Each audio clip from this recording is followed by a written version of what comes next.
ಯ ತಸ್ಮೈ ನಮಃ ಅಂದ ಹಾಗೆ ಬಿ ಜೆ ಪಿ ಹಾಗೂ ಅದರ ಮೈತ್ರಿ ದಳದ ಪರಿಸ್ಥಿತಿ ಇಂದು ಯಾವ ಮಟ್ಟಕ್ಕೆ ಹೋಗಿದೆ ಎನ್ನುವುದಕ್ಕೆ ಸಾಕ್ಷಿ. ಬೇಟಿ ಬಚಾವೋ ಬೇಟಿ ಪಢಾವೋ ಬೇಟಿ ಬಡಾವೋ ಎನ್ನುವುದರ ಬದಲಿಗೆ ಬೇಟಿ ಕೋ ನೇತಾ ಸೇ ಬಚಾವೋ ಎನ್ನುವಂಥ ಸ್ಥಿತಿ ದೇಶದಲ್ಲಿ ವಿಶೇಷವಾಗಿ ಕರ್ನಾಟಕದಲ್ಲಿ ನಡೆದದ್ದು ವಿಪರ್ಯಾಸ. ಬಿ ಜೆ ಪಿ ಬಲಾತ್ಕಾರಿಗಳನ್ನು ರಕ್ಷಿಸುವ ಪಕ್ಷ ಎಂದು ಜನ ಆಡುತ್ತಿರುವಂತಹ ಮಾತು ಇತಿಹಾಸವನ್ನು ಕೆಣಕಿದಾಗ ಮಣಿಪುರದಲ್ಲಿ ನಡೆದಂತಹ ಘಟನೆಯನ್ನು ಜನ ಕಂಡಿದ್ದಾರೆ. ಪ್ರಜ್ವಲ್ ರೇವಣ್ಣನ ಬಗ್ಗೆ ಯಾಕೆ ಪ್ರಧಾನಮಂತ್ರಿಯವರು ಮೌನ? ದಾರಿ ತಪ್ಪಿದಂತಹ ಪಕ್ಷ ಯಾವುದು? ದಾರಿ ತಪ್ಪಿಸಿದ್ದು ಯಾರು? ದಾರಿ ತಪ್ಪಿದ್ದು ಯಾರು ಎಂದು ಜನ ಪ್ರಶ್ನೆ ಮಾಡುತ್ತಿದ್ದಾರೆ. ಕಾಂಗ್ರೆಸ್ ಪಕ್ಷ ನಿರ್ಭಯಾ ಪ್ರಕರಣದಲ್ಲಿ ಕಟ್ಟುನಿಟ್ಟಿನ ಕ್ರಮವನ್ನು ಕೈಗೊಂಡಿತು. ಆದರೆ ಒಲಿಂಪಿಕ್ಸ್ ವಿಜೇತೆಯರ ಮೇಲೆ ಲೈಂಗಿಕ ದೌರ್ಜನ್ಯ ಎಸಗಿದಂಥ MP ಬ್ರಿಜ್ಭೂಷಣ್ ಸಿಂಗ್ ರವರನ್ನು ರಕ್ಷಿಸಿದ್ದು ಮಾತ್ರವಲ್ಲ, ಅವರ ಮಗನಿಗೆ MP ಸೀಟ್ ಕೂಡ BJP ಕೊಟ್ಟಿದೆ. ಉನ್ನಾವೋದಲ್ಲಿ ಓರ್ವ ಹೆಣ್ಣು ಮಗಳು ಕೆಲಸಕ್ಕಾಗಿ MLA ಕುಲದೀಪ್ ಸಿಂಗ್ ಬಳಿ ಹೋದಾಗ ಆಕೆಯನ್ನು ಬಲಾತ್ಕಾರ ಮಾಡಿದ. ನ್ಯಾಯಕ್ಕಾಗಿ ತಂದೆ ಪೊಲೀಸ್ ಮೆಟ್ಟಲೇರಿದಾಗ ಆ ಠಾಣೆಯಲ್ಲಿ ಆತನನ್ನು ಬಡಿದು ಕೊಲ್ಲಲಾಯಿತು. ಮಗಳು ಕಾನೂನು ಹೋರಾಟ ಮಾಡಲು ನಿರ್ಧರಿಸಿ ಕೋರ್ಟ್ಗೆ ಹೋಗುವಂಥ ಸಂದರ್ಭದಲ್ಲಿ ಲಾರಿಯನ್ನು ಡಿಕ್ಕಿ ಹೊಡೆಸಿ ಆಕೆಯನ್ನು ಕೊಂದರು. ಇನ್ನು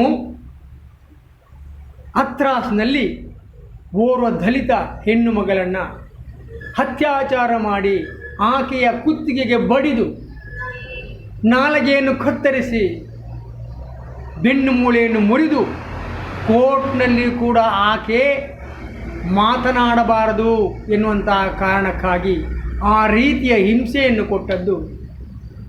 ತದನಂತರ ಆಕೆ ಮರಣ ಹೊಂದಿದ್ದು ಆಕೆಯ ಹೆಣವನ್ನೂ ಕೂಡ ಹೆತ್ತವರಿಗೆ ಒಪ್ಪಿಸದೆ ಪೊಲೀಸರು ಸುಟ್ಟರು.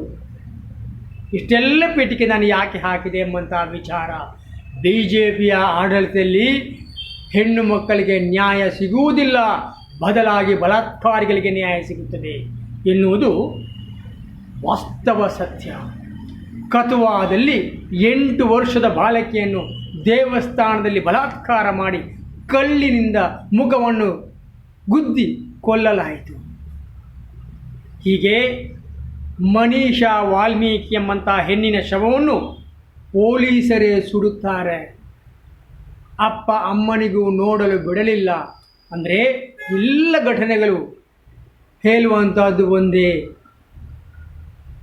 ದಲಿತರಿಗೆ ಶೋಷಿತರಿಗೆ ನ್ಯಾಯ ಯಾವತ್ತೂ ಕೂಡ BJP ನೀಡುವುದಿಲ್ಲ, ಬದಲಾಗಿ ಬಲಾತ್ಕಾರಿಗಳ ಪರವಾಗಿ ನಿಲ್ಲುತ್ತದೆ ಎನ್ನುವಂಥ ವಿಚಾರವನ್ನು ಜನ ಅರಿತಿರುವಂಥ ಸತ್ಯ.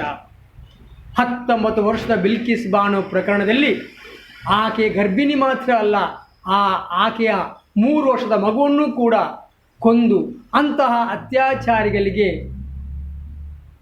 ಬೇಲ್ ಸಿಕ್ಕಿದ್ದು ಇತಿಹಾಸ. 11 ಮಂದಿಯನ್ನು ಅವಧಿ ಪೂರ್ವವೇ ಬಿಡುಗಡೆ ಮಾಡಲಾಗಿತ್ತು. ಇಷ್ಟೆಲ್ಲ ಪೀಠಿಕೆ ನಾನು ಯಾಕೆ ಹಾಕಿದೆ ಎಂಬಂಥ ವಿಚಾರ.